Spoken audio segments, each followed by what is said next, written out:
In the year 2947, the Galactic Core Treaty had long established peace among the known species.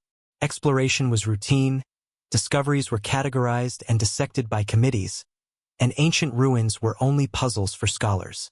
But everything changed when the Oblivion Horizon, a deep space human expedition vessel, stumbled upon the ship. Floating in the orbit of a dead planet in the Helix Expanse, a region feared and avoided for centuries, was a colossus of unknown origin. No record of it existed in any database, human or alien. Black as a void and shaped like a crescent dagger, it dwarfed even the largest galactic dreadnoughts. Captain Amara Voss stood before the observation deck, silent. The ship had no visible propulsion, no markings, no signals. It was asleep. The humans sent probes. Nothing. The Tauri, with their advanced psychic resonance tech, attempted contact. Silence. Even the Valorcs, the galaxy's most ancient AI-bound minds, couldn't decipher its hull patterns. And yet, when Amara whispered, "Hello?" over the comm, purely out of human curiosity, the ship responded. With a soundless tremor, the ancient ship's hull shimmered. A glowing line appeared along its frame, and a low harmonic hum began vibrating through the Oblivion Horizon. Power surged where there had been none for millennia. The galactic observers aboard were stunned. The Valorc's interface AI stuttered for the first time in 3,000 years. "Improbable. Impossible." It repeated. "The vessel is awakening, and it has recognized the human voice." They called it the Relic. But for humanity it became something else. The Arcborn. Once inside, only humans could enter beyond the first chamber. Every alien who attempted to cross the light threshold was either rejected or paralyzed in confusion. But humans, military scientists, even engineers were welcomed. Doors opened. Lights followed them. Panels shaped themselves to their neural waves. Dr. Elias Tran, a xenotechnologist, was the first to understand. This ship, it's not just old, it's ours. Or at least it was made for us. He showed the crew ancient star maps encoded into the ship's memory.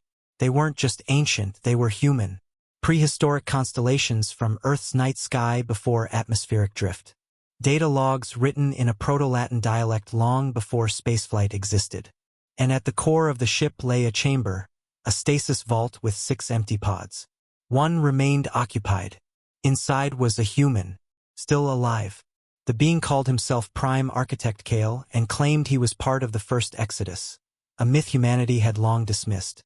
According to him, thousands of years before modern history, humanity had already reached the stars, only to be decimated by a cosmic event they could neither stop nor understand.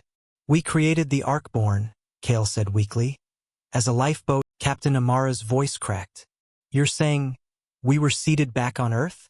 That humanity is older than its own memory?" Kale nodded.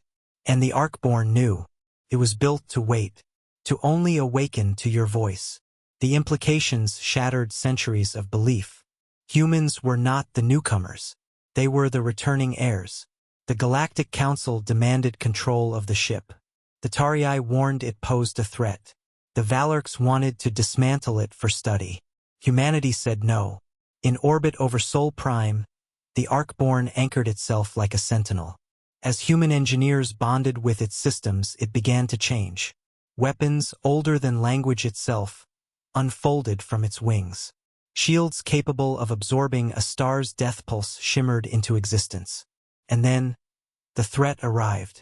A signal echoed from the void beyond the Helix Expanse. A message in no known language. Just a frequency and death. Dozens of outer colonies went dark. Ships vanished. Even the Valorcs lost contact with their outer sentience threads. Something woke up in response to Arcborn's reactivation. And it was hunting. Humanity stood alone. The Council evacuated. The Tauri fled to their inner sanctums. Only Earth refused to move. Captain Amara, now commander of the Arcborn Initiative, faced the darkness with a calm not born of ignorance, but of ancient instinct. When the first enemy tendril breached Sol's Edge, Arcborn launched. It didn't fire conventional weapons. It rewrote physics. Reality rippled where its beams struck. enemy crafts,